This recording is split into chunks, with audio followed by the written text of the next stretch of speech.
Ce soir, nos mémoires du zinc sont consacrées à Mathilde Amet pour la pièce Plus si affinité que Mathilde Amet joue au Splendide avec Pascal Légitimus. Alors, c'est une comédie de Mathilde Amet et Pascal Légitimus, mis en scène par Gilles Gallo. 21h30. Mathilde Amet, bonsoir. Bonsoir. Plus si affinité, c'est une pièce constituée d'un certain nombre de scénettes qui sont sur la rencontre. Oui, en fait, ce sont des variations sur le thème de la rencontre amoureuse dans toutes sortes de contextes socio-culturels possibles, imaginables. Il y a partout. Et en fait, ce qui est intéressant, c'est suivant les lieux, le langage change, la posture, le corps aussi, hein, la gestuelle. Enfin, et nous, ça nous amusait d'aller voyager, en fait, à travers les gens. On va regarder un extrait. Alors, c'est l'extrait correspondant au speed dating, un des moments du speed dating. Tout le monde sait ce que c'est. C'est-à-dire on a 3 minutes pour convaincre, enfin 5, 6 ou 7 en l'occurrence dans ce film-là. C'est un beau chiffre, 7. Non, ma chérie. Non. Non, tu m'écoutes maintenant, ça suffit. 2 minutes. Ouais, bon. Maman te demande d'aller coucher ta petite sœur. Voilà, 2 minutes. Ouais. Ils sont où tes 2 grands frères? Eh bien, tu vas chercher Adrien. Ouais. Voilà, je ne quitte pas. 14 ans quand même, hein, 14 ans. Hein. Ouais, mais 7 minutes, 7 minutes. Je sais quand même, alors. Oui, alors, je vous pose encore une dernière question, hein. Une toute dernière. Alors, c'est quoi votre jeu de société préféré? Le Scrabble. Oh, c'est super. Ah ouais? Ah ouais, c'est super. Oh, parce qu'en fait, je vous ai posé plein de questions et vous avez tout bon, hein. Comme ma mère. Ça va. Alors, quand on est dans ce type de spectacle, est-ce que ça fait remonter des souvenirs? Est-ce que la part personnelle là-dedans intervient dans le... Mais comme dans tout ce qu'on peut faire d'artistique, je pense qu'on ne peut pas ne pas y mettre quelque chose de soi. Ça ne peut pas se faire autrement. On ne peut pas être extérieur. Ouais. Alors ça, c'est plein de bonheur, ça. Ça, c'est plein de bonheur. Olé. Eh, Mathilde, on le dit, une autre. C'est bien. Oui, absolument. Voilà, donc, Vas-y, tu fais quoi là? voilà, ça, là, je me ferais exploser. Voilà. Mais alors, ensemble, on le voit même là, hein, vous avez eu du plaisir quand même. Là, vous avez eu un plaisir terrible. Là. Mais j'adore imiter, moi. J'adore les accents. J'adore ça. Donc, quand je fais une américaine, je m'amuse. Mais c'est comme ça que je m'amuse dans la vie, quoi.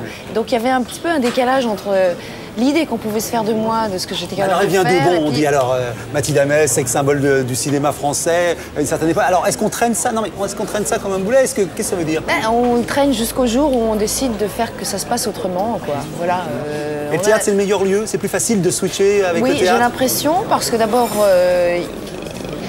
c'est une façon de se rendre responsable de ce qui vous arrive, hein, parce que je crois qu'au cinéma, on n'est pas si responsable que ça du résultat final. Enfin, il y a plein de facteurs qui entrent en jeu. Il s'en passe des choses. Il y a plein de choses qui entrent en jeu, alors que là, on peut vraiment... Là, j'ai eu toute la liberté, d'abord de choisir et le metteur en scène et mon coéquipier, et puis de d'écrire. Ah oui, mais ça vient de là. Tout ça, cette liberté, elle a été conquise ici, dans l'écriture. la mise en scène. Vous avez déjà écrit un roman. L'écriture vous démangeait. Ça a été long parce que votre papa, faut le dire, est un dramaturge. Voilà, c'est votre papa. Donc l'écriture, c'était quelque chose d'un peu sacré, quoi. Oui, c'était un peu interdit même. Interdit, hein. Un petit peu, oui. C'est fini ça? C'est fini. C'est brisé? Alors totalement, totalement. Et puis c'est d'autant plus jubilatoire que je m'en suis privée avant. Vous voyez?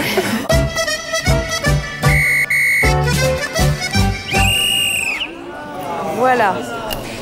C'est un peu agressif. Alors, c'est l'occasion pour moi de déterrer, d'exhumer une critique pas très agréable, mais c'est partie du jeu. C'est bien parce qu'au cas où je ne voulais pas savoir ce qu'on pouvait dire de mal de moi, là vous cherchez donc de... Absolument. Merci. On va être de l'ordre de la révélation. Bravo. Bah oui, absolument. Mathilde Amet, une femme et une femme. Bon, écoutez, c'était dit ce matin, déjà ça commence. C'était le dimanche 11 mars 2007 et c'est un article de Patrick Besson. Mathilde Amet raconte l'histoire de 2 femmes qui ne lui ressemblent pas, mais qui doivent bien lui ressembler un peu, sinon elle aurait raconté une autre histoire avec d'autres personnages. Ensemble, c'est tarte, mais entamerait-elle une carrière d'Anna Gavalda brune, doublée d'un Paolo Coelho sans moustache? Le récit avance, peut-être pas assez vite, par points de vue alternés, celui d'Alice, puis celui de Morgane, et ainsi de suite. Faut-il que nous soyons tous bien déprimés pour qu'on nous inflige au cinéma et en littérature Happy End sur Happy End avec Mathilde Amer, Roméo et Juliette se réveilleraient indemnes dans leur cercueil pour consommer leur union. Voilà, c'était voilà, personne ne saura de Mathilde Amer, c'est chez Flammarion, donc c'est votre roman. Alors voilà, quand vous lisez ou écoutez ces critiques-là, peut-être que vous ne les lisez pas. Alors comment vous vivez les critiques en général? Est-ce que vous avez des réactions différentes, si c'est pour le cinéma, pour la télévision, pour le théâtre ou pour les romans? Bien sûr. Pour le cinéma, encore une fois, je m'estime peu responsable finalement du résultat final. Hein.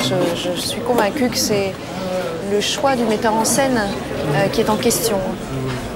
Et est-ce que ça vous touche pas plus le livre? C'est quand même Si, le livre, c'est plus évidemment. Là, je suis entièrement responsable de A à Z, on peut le dire. Donc c'est plus intime, et c'est un travail de solitaire. En même temps, je sais qui est Patrick Besson. Et je pense qu'être flatté par Patrick Besson, c'est peut-être louche. Oui, il a la réputation d'avoir la dent dure. Voilà, il a la dent dure, et donc je pense qu'il est logique qu'un livre écrit par une actrice lui déplaise. Donc vous pensez que ça c'est déjà un déficit en matière de littérature? C'est un double tranchant en fait. J'ai eu accès, parce que je suis un peu connue, j'ai eu accès à certains médias qui ont fait que j'ai pu parler de ce roman et que donc il a été davantage lu que si j'étais inconnue, ça c'est certain. Donc ça c'est un plus. Le moins c'est qu'il y a évidemment des a priori et qu'on ne peut pas être ça et ça. Vous voyez? Bon, est-ce qu'il y a dans toute votre carrière vraiment une critique dont vous gardez la trace, quelle qu'elle soit? Non. Non, il n'y en a pas. Vous avez... Ah si, il y a une critique extrêmement injuste qui avait été écrite par Toscan du Plantier. Alors un film raté, certes, ça je veux bien lui donner raison là-dessus. Mais il disait que je parlais un anglais d'hôtesse de l'air. Et ça m'est resté en travers de la gorge parce que je parle très très bien anglais. Et s'il y a un truc qu'on ne peut pas me reprocher... C'est quoi le film? C'était quoi ce film? C'était un film, effectivement, ça s'appelait Becoming Colette, qui était... sur vis-à-vis de Colette, fait par les Américains, donc avec un point de vue à l'eau de rose de très mauvais goût. Mais mon anglais ne peut pas ça.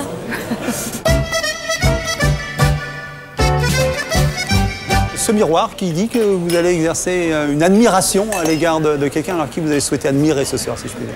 Oh, j'admire beaucoup de gens, hein. Mais il y a eu vraiment une rencontre, je dirais, littéraire, mais enfin c'est pas de la littérature, mais qui est donc ce... Alors il s'agit de Françoise Dolto. Ouais. La cause des enfants, c'est en pocket. En respectant l'enfant, on respecte l'être humain. Alors comment Françoise Dolto est entrée dans votre vie? Écoutez, de manière tout à fait banale, puisque j'étais enceinte de mon premier enfant, et donc j'ai voulu m'instruire sur la question du rôle de la mère, et j'étais partie du principe que l'amour suffit pas.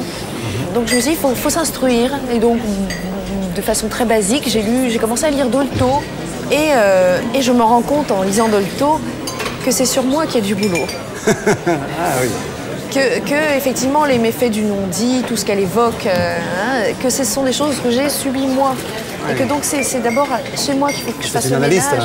C'est une psychanalyste. Bien sûr. Et donc ça, par elle, a commencé un grand voyage vers la psychanalyse, vers les pédopsychiatres en général, que j'ai lu à peu près. Vous avez mené quoi, vous voulez dire en parallèle? J'ai fait une sorte d'études sur la psychologie de l'enfant, ça m'a passionnée. D'abord, j'ai trouvé que c'était un sujet extrêmement riche et vaste et sans fin. Et je continue encore aujourd'hui d'apprendre. Et puis sur l'être humain. Vous étiez tenté franchement d'en faire votre métier? Oui. Hein oui. D'être psy. Oui. Pédopsychiatre. Pédopsychiatre? Ouais, j'aurais aimé faire ça. Mais parce qu'on répare aussi quelque chose de soi. Hein. Françoise Dolto aussi, elle avait quelque chose à réparer de sa propre enfance. Et donc c'est aussi une façon de se conforter dans ce qu'on ressent. Parfois on est déconnecté de ses propres sensations parce qu'il y a des interdits qui sont venus se greffer sur notre éducation, des choses qu'on est empêché de faire. Hein, c'est pas seulement pour diriger tous ces livres-là. C'est aussi pour trouver sa propre vérité et ses propres réflexes. Parce que finalement, on croit qu'on agit, mais en fait, on réagit la plupart du temps à sa propre éducation. Donc, faire un tri entre ce qu'on supporte et ce qu'on est soi. C'est tout un chemin. En tout cas, c'est par elle que ça a commencé. Et elle, vous êtes intéressée à sa vie, au cheminement? Oui, parce qu'en plus, c'était une pionnière. Hein, c'est-à-dire qu'à l'époque où elle est arrivée, où elle a commencé à travailler dans les hôpitaux et de s'occuper des nouveau-nés, on la prenait pour une martienne. C'est-à-dire qu'on la croyait folle. Elle disait il faut parler aux nouveau-nés. Les infirmières le riaient quand même. Aujourd'hui, toutes les mamans parlent à leurs nouveau-nés. Mais il y a 50 ans, c'est rien. C'était absurde. Mathilde Amey, cette caméra, cette vidéo intime pour nous emmener dans un moment de votre intimité ou souvenir. Qu'est-ce que vous bougez? Qu'est-ce que vous bougez d'un pied? Oui, c'est ce que disait ma maman, elle disait beaucoup. Oui, voilà, je donne le mal de mer, paraît-il. Un peu, oui. Voilà, ça c'est fait, donc. Alors, un moment d'intimité, Alors, j'ai un souvenir qui me revient là, qui est un souvenir très bizarre parce qu'en fait, je n'étais pas très portée sur la religion à l'époque. J'étais enceinte de mon premier enfant, de ma fille. Et puis, avec son papa, nous sommes allés en Israël. C'est Gérard Darmon, ce papa. On peut dire les prénoms même des enfants, c'est pas indiscret. Si c'est pas indiscret. Et donc, les deux juifs que nous sommes allés à Jérusalem. Et je crois que je me souviendrai toute ma vie, vraiment, de l'instant où j'ai découvert le mur des lamentations. Puisque je n'étais pas très imprégnée comme je le suis aujourd'hui de mon histoire juive.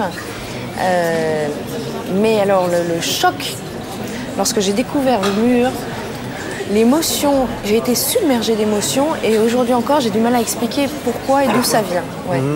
Et je pense que c'est peut-être toutes ces énergies de recueillement dans cet endroit, le poids de l'histoire. Et ça a été extrêmement fort et encore aujourd'hui j'ai du mal à expliquer ce que je ressentais, mais je m'y suis recueillie longuement et j'ai eu du mal à partir, quoi. Alors je vais me permettre de vous faire un petit cadeau qui est en rapport bien sûr avec Koumendia. C'est un livre qui a été édité par les éditions Grunt à l'occasion bien sûr de l'anniversaire de la création de l'État d'Israël. Vous avez ce mur. Il y a le mur, ce qui en fait la singularité, c'est qu'il y a à l'intérieur des documents. C'est un très très très beau livre qui bien sûr raconte l'histoire de la création de l'État d'Israël. Voilà un livre que je vais montrer à mes enfants. Voilà, et qui contient tous ces moments très émouvants, ces petites lettres, ces documents à l'intérieur. Voilà, je me permets de vous faire c'est un très beau cadeau. Ce cadeau-là. Ça me fait très plaisir. Merci.